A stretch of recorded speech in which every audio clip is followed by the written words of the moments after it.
तो कैसे हैं आप सभी लोग? होप्स हो कि जहां पे भी होंगे मस्त होंगे, बिंदास होंगे और जोरदार तरीके से अपनी पढ़ाई को कर रहे होंगे। जैसा कि आप सभी लोग 10th के बाद 11th में आए हैं और अपनी पढ़ाई को अब धीरे-धीरे बट हौले-हौले अब स्पीड पकड़ना शुरू कर दी। क्यों? क्योंकि ये जो फेज होता है क्लास 11th का, इस फेज में बच्चा कुछ इस तरीके से होता है कि मेरा 10th में बहुत ही अच्छा मार्क्स आया था और मेरे को बहुत ही ज्यादा ओवर कॉन्फिडेंस में हो जाता है बच्चा कि मेरा तो बहुत ही अच्छा रिजल्ट आया था, अब मेरा क्या होगा, अब तो मेरे धड़ल्ले हैं, मेरे मजे हैं, मैंने पीसीएम ले लिया है, अब तो मेरा कोई कुछ नहीं रोक सकता।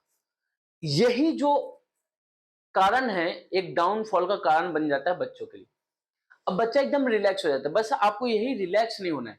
जो मेहनत आपने क्लास 10th में की थी बोर्ड के लिए, उसी मेहनत को कंटिन्यू करते हुए रहिए जब तक कि आप उस सक्सेस को नहीं पा लेते हैं या वो उस पॉइंट तक नहीं पहुंच जाते हैं जहां तक आप पहुंचना चाहते हैं। अगर आप बीच में अपने आप को रोक लेते हैं, बीच में थक जाते हैं, हार जाते हैं, तो बस वहीं पे आपका डाउनफॉल शुरू हो जाता है और यही आपके लाइफ में नहीं होना चाहिए।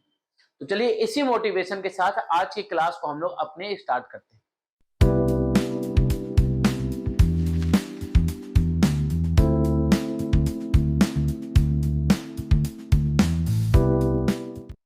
क्या पढ़ना बच्चा लोग? Operation on sets.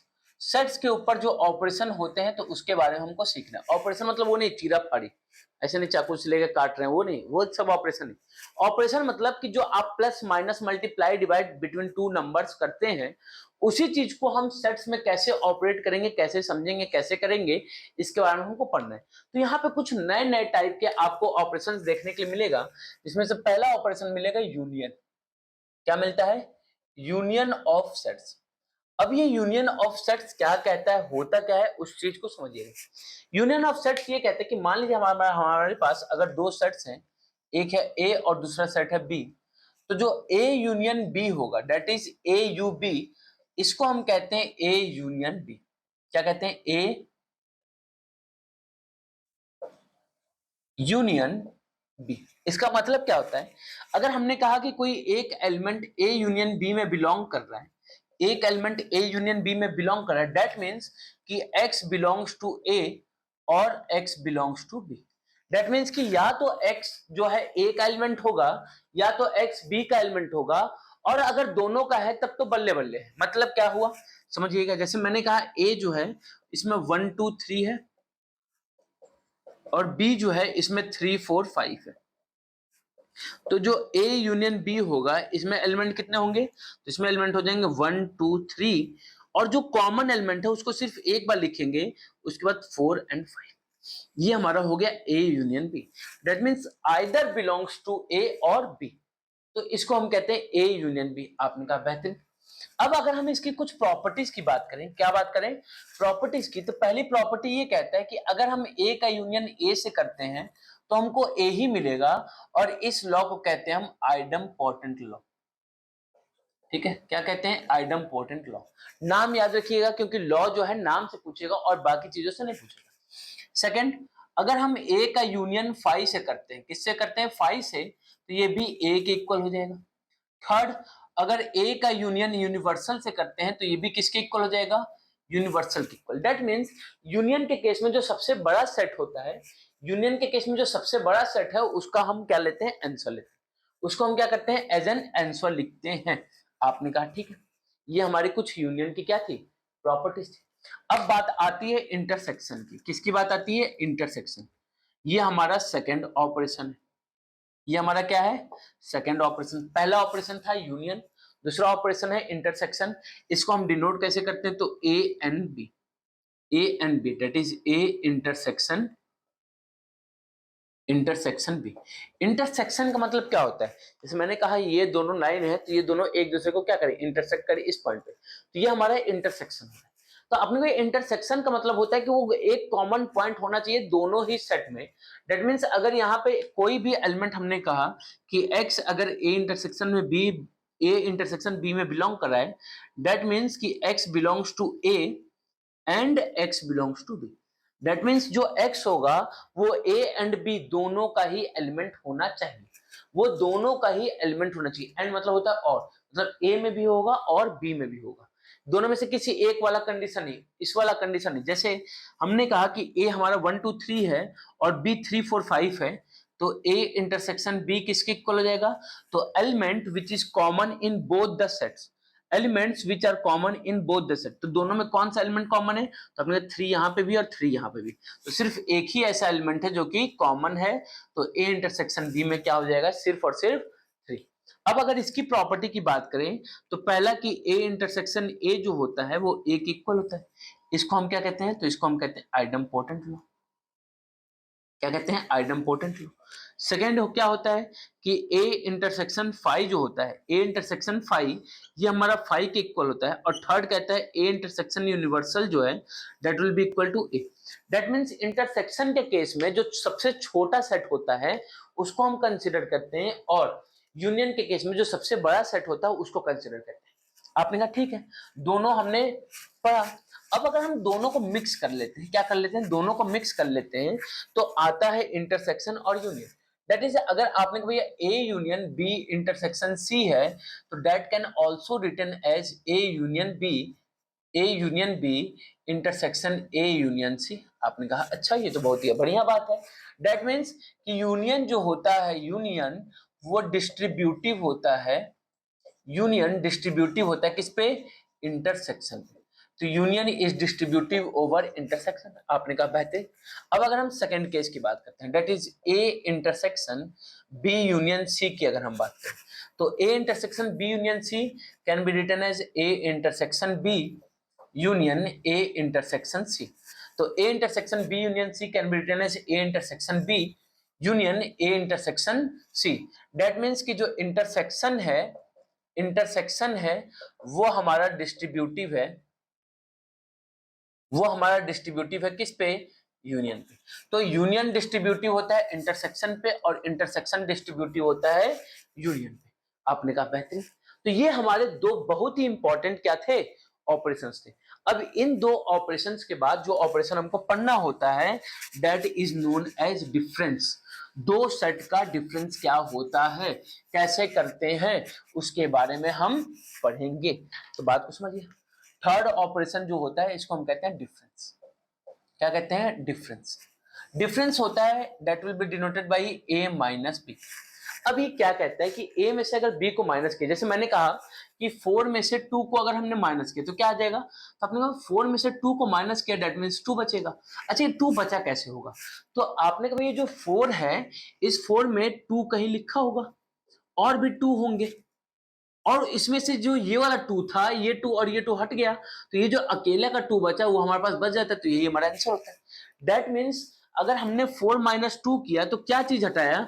जो इसमें कॉमन है, जो इन दोनों में कॉमन है उस पार्ट को हमने हटा दिया, और जो ए में एक्स्ट्रा है मतलब ए के वो एलिमेंट जो कि बी में नहीं है वो हमने यहाँ पे लिख दिया।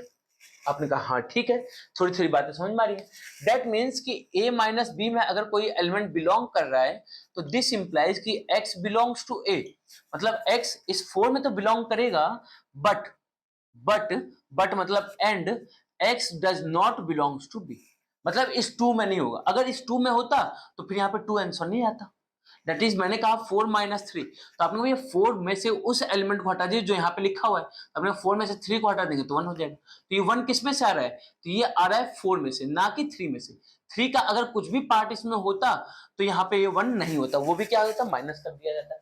That means a minus b is a set which contain element of a but not an element of b। तो a का वो एलिमेंट जो कि b का एलिमेंट नहीं है, ए का वो एलिमेंट जो कि बी का एलिमेंट नहीं है वो हमारा आता है ए माइनस बी में। फॉर एग्जाम्पल समझिएगा, ए हमारा अगर ए 1 2 3 हो गया और बी जो हमारा वो हो गया 3 4 5, तो अगर हमने कहा कि ए माइनस बी क्या होगा, तो अपने भैया ए माइनस बी का मतलब ए के वो एलिमेंट जो कि बी में नहीं है, तो ए का कौन सा एलिमेंट जो बी में नहीं है? तो अपने 3 3 है, इसको हटा देंगे, बचा क्या? 1 2, तो अपने भाई 1 2 हो जाएगा। सेम उसी तरीके से अगर b माइनस ए लिखा जाए तो आपने कहा b के वो एलिमेंट जो कि a में नहीं है, तो कॉमन एलिमेंट कौन सा था? आपने कहा यहाँ पे भी 3 और यहाँ पे भी क्या 3, कॉमन एलिमेंट को हटाया तो बचा क्या? तो बचा क्या? 4 और 5। तो b माइनस ए किसके इक्वल हो गया? 4 5, और a माइनस बी किसके इक्वल हो गया? 1 2। ये हमारे क्या हो गए? एलिमेंट हो गए। यहां से एक बात ये पता चली कि जो a माइनस बी है वो b माइनस ए के इक्वल नहीं होता है। जो a माइनस बी है वो b माइनस ए के इक्वल नहीं होता है। दैट मीन्स कि difference of two set does not show commutative property. इस प्रॉपर्टी को वो शो नहीं करेगा। आपने कहा ठीक है। कुछ प्रॉपर्टी की बात करें, अगर a में से a को ही आप माइनस कर देते हैं तो that will be equal to 5। Second, a में से अगर 5 को माइनस करते हैं तो that will be equal to a। लेकिन अगर a में से यूनिवर्सल को माइनस करते हैं तो that will be equal to 5। अगर a में से यूनिवर्सल, तो यूनिवर्सल तो एक ऐसा सेट है जो कि सारे एलिमेंट को कंटेन किया है। तो आपने इसमें एक भी ऐसा एलिमेंट नहीं है जो कि इसमें हो, मतलब इसमें एक भी ऐसा एलिमेंट नहीं है जो कि इसमें ना हो। तो आपने कहा सारे एलिमेंट हैं, मतलब सारे एलिमेंट क्या हो जाएंगे, कैंसिल आउट हो जाएंगे। आपने कहा बेहतरीन, आपने कहा बहुत बढ़िया, समझ में आ गई चीजें। तो ये होता है डिफरेंस। अब डिफरेंस के बाद एक और आपके पास ऑपरेशन है, उस ऑपरेशन को कहते हैं कॉम्प्लीमेंट्री। क्या कहते हैं, कॉम्प्लीमेंट्री। बहुत ही प्यारा सा है, बहुत ही पिद्दू सा क्वेश्चन है, बहुत ही पिद्दू सा कहता है। वो क्या कहता है समझिएगा, फोर्थ आपका कहता है कॉम्प्लीमेंट्री। है छोटा, वो कहते हैं ना, देखन में छोट लगे घाव करे गंभीर, तो वो कुछ इसी तरीके से है ये कॉम्प्लीमेंट। इसको हम डिनोट करते हैं ए डैश या फिर ए सी से। ए डैश या ए स्मॉल सी से हम क्या करते हैं, इसको डिनोट करते हैं complementary of sets. Complementary of sets क्या कहते हैं कि अगर ए कॉम्प्लीमेंट्री है तो this will be equal to universal में से ए को क्या कर दीजिए, माइनस कर दीजिए। यूनिवर्सल में से ए को क्या कर दीजिए, माइनस।